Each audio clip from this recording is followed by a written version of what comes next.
Welcome to the Ancestral Findings Podcast. Have you ever considered using missing persons notices in old newspapers to search for your missing ancestors? Their contemporary relatives did. When people moved and lost touch in the days before telephones and reliable mail, this is what they turned to in order to find their loved ones. Here's how you can do the same for your ancestors.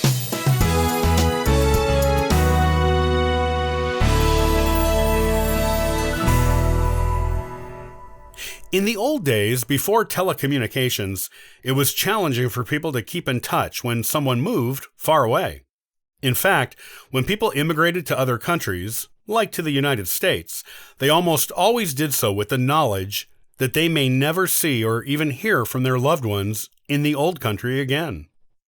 Of course, most of them always hoped to stay in touch via letters. And there was always the odd person who left the home country intending to disappear. But this was the exception rather than the rule. However, the practicalities of moving far away and making a new life in a new country often meant those letters never got written or received, especially if the immigrant moved around a lot once he or she arrived in the new country.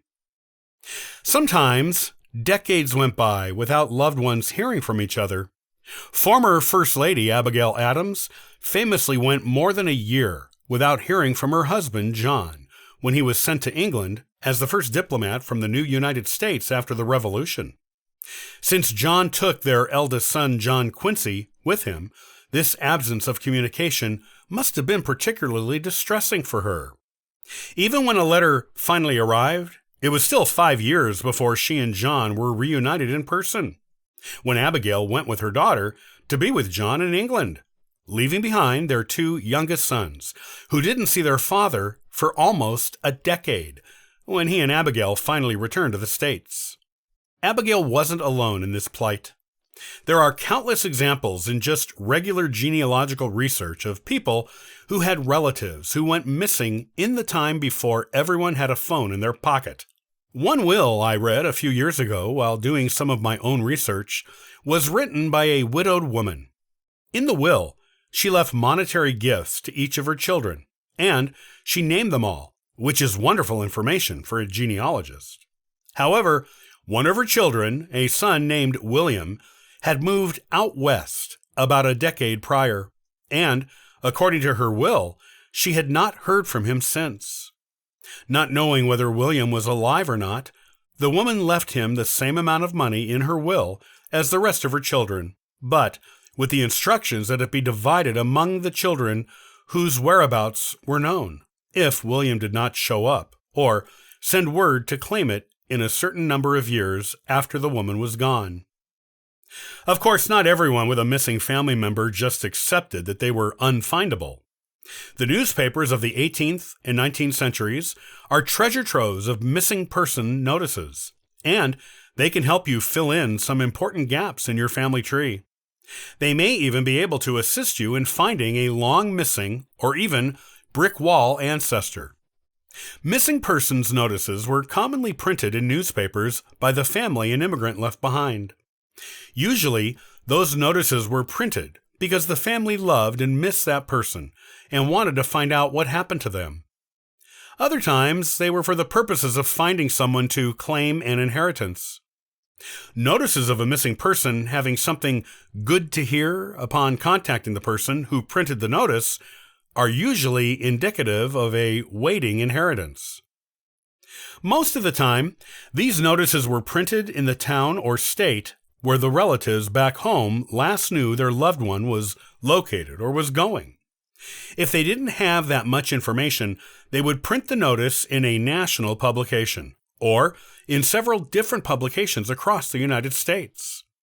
The hope was always that their loved one would see it and respond. Failing that, the next hope was that someone who knew their loved one, either currently or who knew where they went after they left the area of the publication, would see it and get word to their loved one or respond to them personally with news of the one they were trying to reach. If you have been having a hard time tracking down information on an ancestor, looking in the missing persons section of old newspapers can be a great way to find them. The people who printed these notices were quite meticulous in their descriptions because they wanted to be sure there was no question as to who their loved one was and what they looked like. You will find such information on individuals and missing persons notices as country of birth, age, names of relatives in the old country, names of relatives in the United States, if any, physical description, date of immigration or arrival in the United States, name of ship they took when they immigrated, any military service here or back home, any inheritance information. Not only does this kind of information let you know a lot about who your ancestor was and the kind of life they led, but it also gives you valuable clues as to further avenues of research into them and their family before they came to America. Finding an ancestor in a missing person advertisement can open up a whole new family line for you to explore, help you get through a brick wall, and or supply those important personal details about an individual that most historical records simply do not convey. They let you flesh out your ancestor, reconstructing him or her back into the real human being they once were, allowing you to get to know them better. This is an important goal of most genealogists, and one that is often challenging to accomplish without personal family stories in existence, or letters and diaries that were saved over the generations. Remember, you don't even have to look in a newspaper in a place where you thought your ancestor may have lived. Look at nationwide publications too, or ones from surrounding towns or states. You may be pleasantly surprised at what you can discover.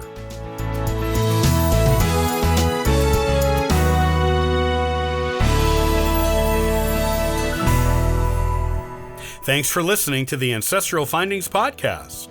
Looking for free resources to help you in your genealogy research?